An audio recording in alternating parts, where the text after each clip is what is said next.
Manipur thokliba irangi warishin purakduna tangdu leitaba mapung faba hanjilanaba maramadi thado furuki luchingba singa warisanari haina chiefness anongtoma bidin fongdokre wafam singa si famkiba assembly mifamda pass tonanaba pukhalakba appropriation bill khanabada chiefness an fongdokibani magna hai thado umadi mar furubna lenga kawari saduna tangdu leitana hanjilhananaba honagani haibagi wafam thamlakre Makoi luchingba sing Imphal da kongduna wari sananaba thorang fawba paikhatuna lakli atopa purup singasu wari sananaba paw fawnari haina chief minister house da thamki state asida thokliba irang asiga mari lenina miyamna taliba demand sing thabak to on thokpa haure haina su house ki luchingba sina fongdokhi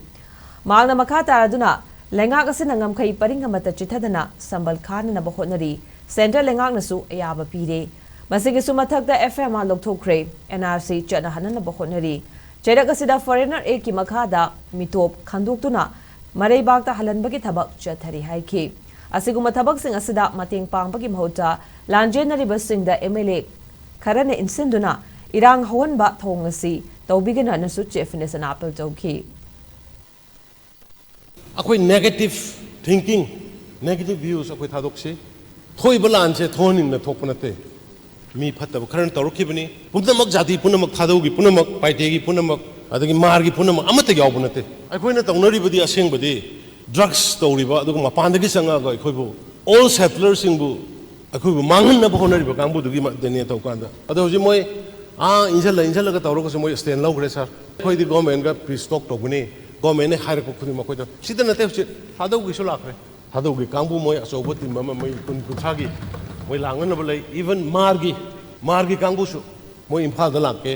ain lao noi mayam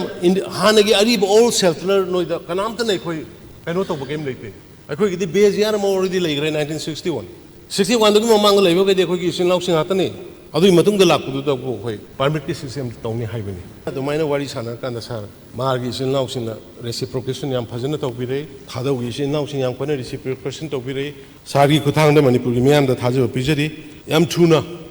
state sida santi hanjalangna ba khoi kan honori ishorna su sanbi gine ne khale do miyam gi support darkar le miyam na pamba posing do ngasi